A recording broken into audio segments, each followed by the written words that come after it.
What's going on, guys? Welcome back to your Lake Fork Guide, and this is the day. Is it? It's the day. I'm lost. I don't know. I'm gonna tell you what, you don't get to fish all that much, but if you get them curly cues in your line, we're gonna straighten all of them out today. It's a pre-spawn warming trend on the greatest trophy bass lake of all time. We got the old smash captain here. Y'all better stay tuned.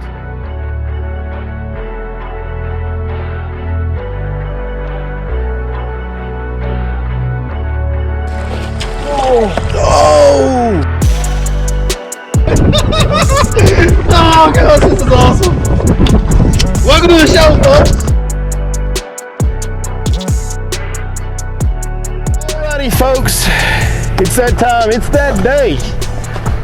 You know, if you could ask me what are the perfect conditions to go fishing, Heath Taylor, what's your favorite? What's the number one? Give me everything, all the conditions, and what's the best day?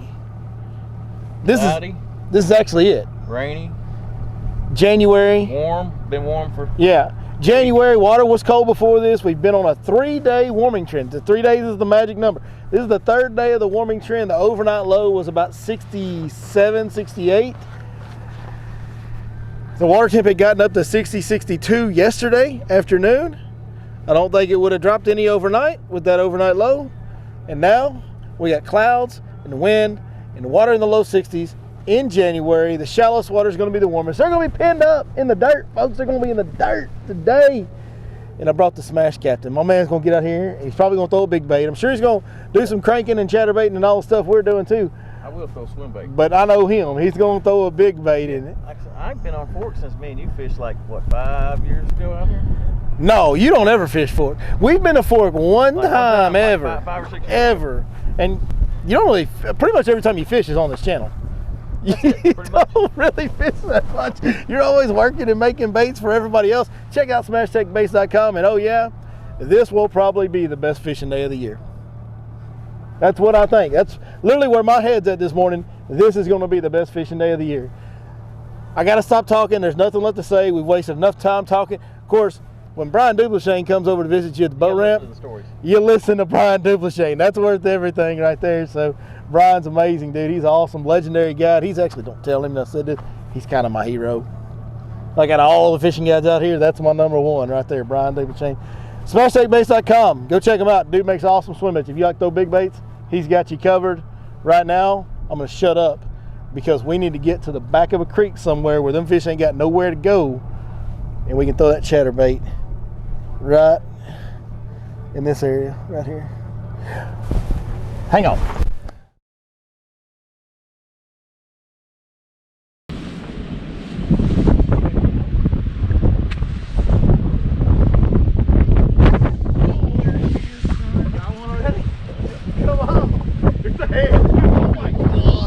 It's a great big one. Oh gosh, this is awesome. Welcome to the show, folks. Oh, I thought it was a huge one for a second. You got it? Here we go. Pretty good. What are you doing?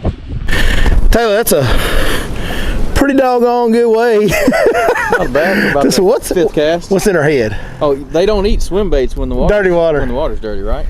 That water's brown. They don't. Yeah. No. Okay. Yeah. No, none of that. Go. All right. That is a stud, bud, as they say. Good one. That's an awesome fish, dude. Good job. I mean, that's all they can get, those right there. That, go ahead and move on up here. Pretty good way. Pretty good way to start. Pretty good way to start. About 5 casts in. Maybe. Well, and really, yeah. I told you this is the first stump on the stretch we fished, the old ninja stump. See that old sharp top? Looks like a sword at the top there. That's the ninja stump. One of my customers called that the ninja stump about 5 years ago when you could only see about that much of it because it looked like a little knife sticking up out of the water and we caught fish off of it. Anyway, ninja stump. And I was telling Heath, I was like, okay, this is where we start right here. And the channel goes down this way, turn, blah, blah, blah. Sucker throws up on the flat right outside of the channel and busts that head right there. I mean, guys, this is the day. This is the day. I don't even need to fish. I can just hold the camera and you fish. How about that? Okay. I'm probably gonna fish. Got all excited, forgot to turn the cameras on. I made one cast without putting the cameras on. And yeah, I got a chatterbait fish. See, that's a swim bait fish and this is a chatterbait fish. We'll catch a biggin on the chatterbait at some point, I'm sure. This is the day, folks. It's the day. Hey guys, as always here at your Lake Fork Guide, we're always trying to find ways to help you have more success on your trips, especially here at Lake Fork. As you can see, I'm standing in the lake. It's low. Look at all those stumps sticking out of the water. I know for a lot of you guys, that's going to cause you to maybe hesitate to come to Lake Fork, hesitate to navigate to certain parts of the lake. Well, I can help you out. We have developed the Your Lake Fork Guide Pro Lanes over the past year while this lake has been low, and I have idled to every corner of this lake, marking navigable lanes into all these corners. Now, our lanes are going to come with, number one, more lanes than any other boat lanes chip out there. Number two, we're going to have more hazard waypoints that let you know when hazards are getting close to our marked rights of travel. And number three, we're going to have variable running depth. So we're going to have one set of lanes that's going to be good to run at 6 foot low and above. Right now we're at 5 foot low, so those 6 foot lanes, you can get it on those. Then we've also got another set of lanes that's marked for 3 foot low and above. Once the lake comes up 3 more feet, you'll be able to navigate through basically any corner of this lake once we get to 3 foot low, which hopefully we will achieve this spring coming up. So go check out the Your Lake Fork Guide Pro Lanes at yourlakeforkguide.com or at the tackle store at Lake Fork Marina, and you can start navigating Lake Fork just like a pro.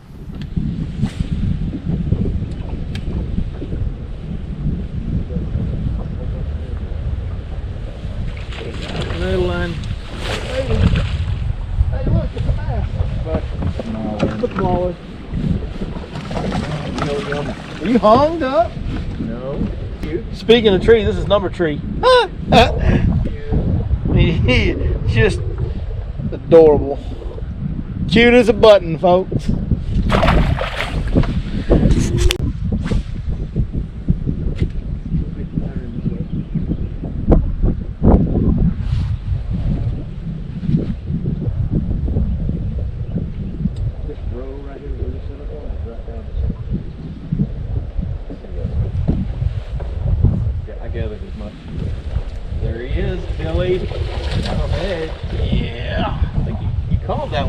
I don't think that camera picked up what I said. So he tell him what I just said. It's a good one. The reason I stopped is right here. This little row of trees is right down the edge of the creek channel as you brought your cattle wagon right down the middle. Yeah, I made sure I made my cast there before I told you that. You didn't tell me that until after. I made my, see, if you were a paying customer, I'd let you cast there first. But since you're not, I cast there first. That's a good chunk. We got, that's about a 3, huh? Not bad. Probably a fatty. 3 pounder. We got a 3 pounder, a 2 pounder, a 6 pounder. And we ain't gonna count that. That one ain't gonna be in the best 5 at the end of the day. I really don't think that 3 pounder, 2 pounder will either, because we're still early in the game right now, Taylor. We got a long way to go, but we are on 3 fish sitting at like 11 pounds. So we're on our way to 20 pounds. Just need a couple more 4.5s. We'll be at 20. Damn, no one with diabetes. Got him. A little better one, Billy? Yeah, not bad. Not bad. Come on. 4 pounder, maybe. Maybe. But we'll give him a heavy 3. He ain't gonna quite make 4. A little slower than I anticipated. It started off really good right off the bat. We caught, he caught that big one right away within the first few casts, and then but it's not bad. Like, we've probably been fishing an hour and a half or so, I would say, maybe at the most, maybe an hour. And now we can add, what I say we had 3 for 11 pounds earlier? Something like that. Yeah, something like that. Now we've got, add another 3.5 to that, so we're at 14.5, almost 15, maybe 15 if we weigh them on actual scales, but yeah, about 15 pounds on 4. Heath, catch me a 5 pounder so we can be at 20.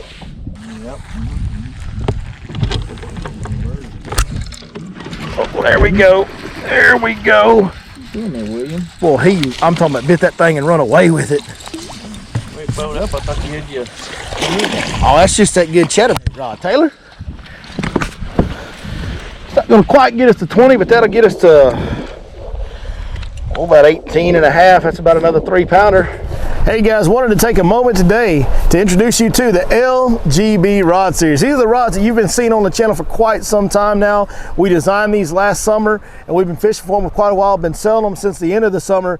And man, these rods have come out they've exceeded all the expectations I ever could have had for them. Number one, the blanks are actually made here in America. That's extremely rare and difficult to find blanks that are truly built right here in the good old USA. That means something to me. Hopefully it means something to y'all as well, but it's what I want to stand for. American made product right here, and it's the LGB series, because you know what? We talking about America. Let's go Brandon, if you know what I mean. Hey, these rods are, like I said, blanks built here in America. They're assembled one at a time by hand right here at Lake Fork by an individual that I work with, and I've designed all of these links and powers and everything on these rods I've designed myself to be the best rod that I've ever fished. And they've hit that mark, guys. I've been fortunate enough to work with several different rod companies over the years, and I've had a lot of really expensive rods in my hands.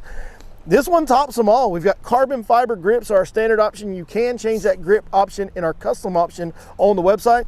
But we've got these carbon fiber grips. That's the lightest grip I've been able to find. It makes the rod extremely light, along with the blanks that we're using in the construction. Very light rod, very sensitive. But here's the deal that I'm probably most proud of. These rods have a lot of power. They're very tough.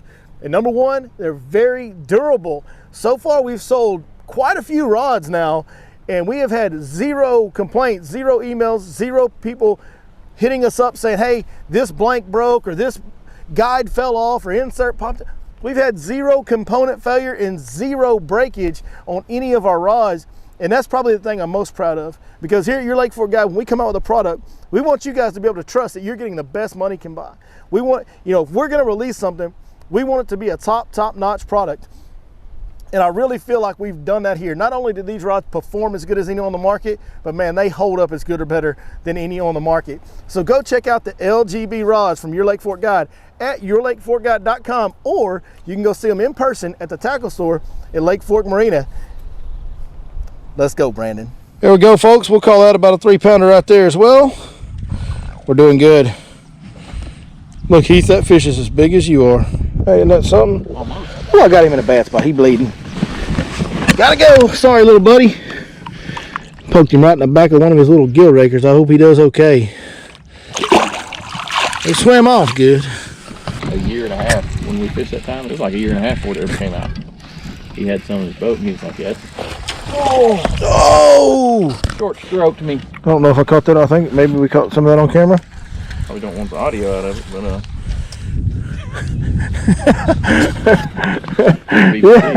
yeah. Well, tell us more about that BBC. You talking about, what is it? Yeah. The big bladed chatterbait. Big bladed chatterbait. That's what. BBC, big bladed chatterbait. Yeah, got it. You know, Heath, you just never know what you're going to see on the water, do you? Well, eggs are high now, right? What on earth is this doing here? You can tell it's been there a while. That's like a chicken egg, bro. Like, so somebody put, like a person put that there. It's gotta be duck egg. Surely. You think that's a duck egg? Surely. Dog, that looks like a white farm chicken egg. Oh, eat it.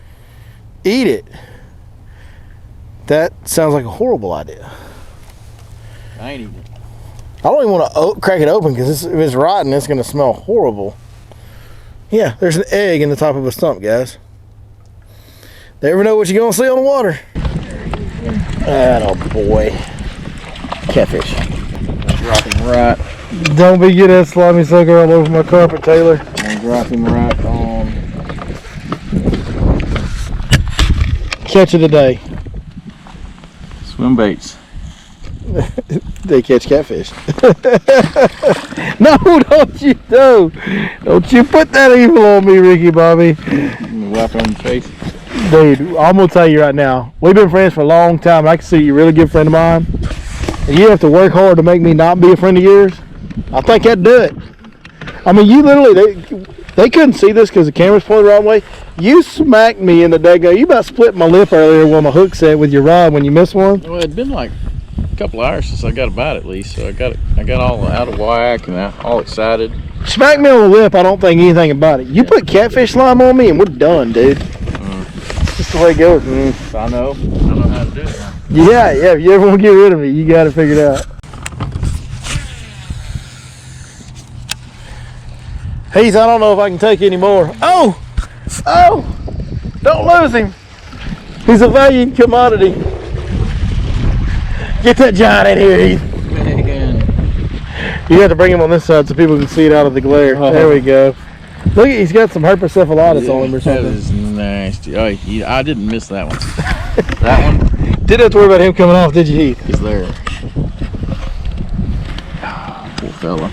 Monster. About pulled his head off, I think. Yeah. It's a whopper. Looks just like a bass. That might be the way the day ends, Taylor. Could be. It's about over. We've been. It's been. Started out. I think we were about an hour and a half late.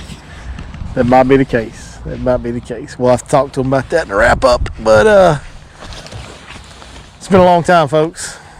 Been a long time. Thank God for that last fish you caught, so we had something to end on.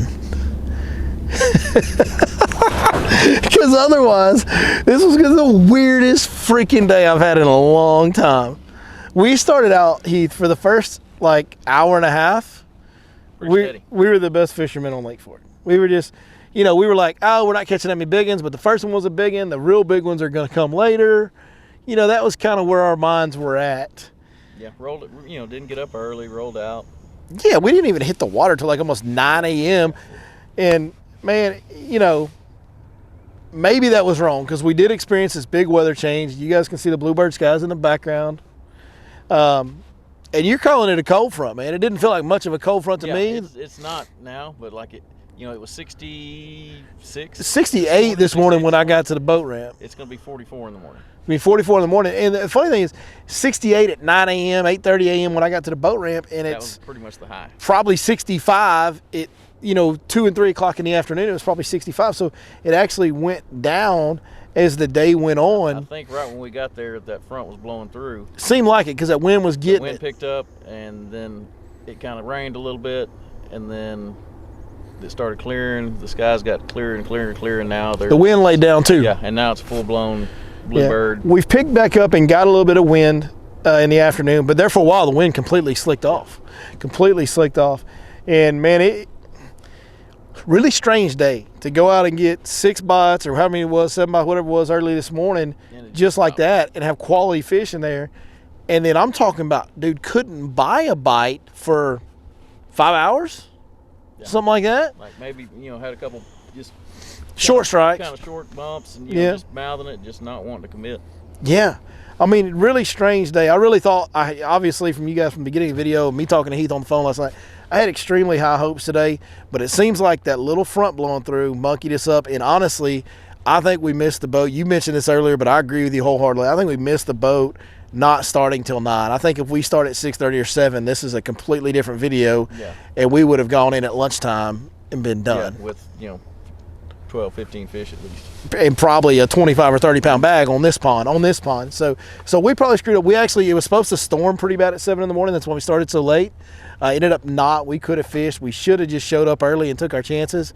And this would have been a completely different video. But unfortunately, there ain't no rewind button on this deal. It's a learning. You kind of predict that once you see what's going to happen, that it's going to happen. Yeah. But when a front comes in like that, everybody knows that it changes the mood of the fish. I just never, in my wildest thoughts, in the middle of fishing like that. Well, I've seen it do that before, like with harder cold fronts, like you're fishing and it's 65 that morning, and then by the time you're off the water, it's 35. I've seen that make a difference. I never would have thought a front where the temperatures really didn't drop drastically would affect the fish this much, but that water temp, even on those days where it turns cold, water temp doesn't immediately drop colder like the air temp does. So really, what I'm picking up from this is that it ain't really got anything to do with the temperature. It has to do with the wind, the pressure, that type of thing. Because that's sunshine. Like I said, it definitely changed the mood of the fish. Because, like I said, it was a bite. You could almost call your shots there for a little bit until. And bro, they were hammering. Yeah, I know the swim bait bite you got was awesome. It was a big bite, a hard bite. Some of those chatterbait bites were, not your normal mushy chatterbait bite. They were getting it. So, man, it was a day. That's what happened. The one thing about your Lake Fork guide, we always have said this from day one, man, and we hold to it even now, is we're going to go out and go fishing, and we're going to try to explain to you what we're thinking and why we're making the decision we make. But at the end of the day, we're going to show you whether we catch them or we don't. Now, today, we kind of did catch them and we kind of didn't. I mean, we had right around 20 pounds, probably 19 or so, maybe 20 if we weighed them on a tournament scale.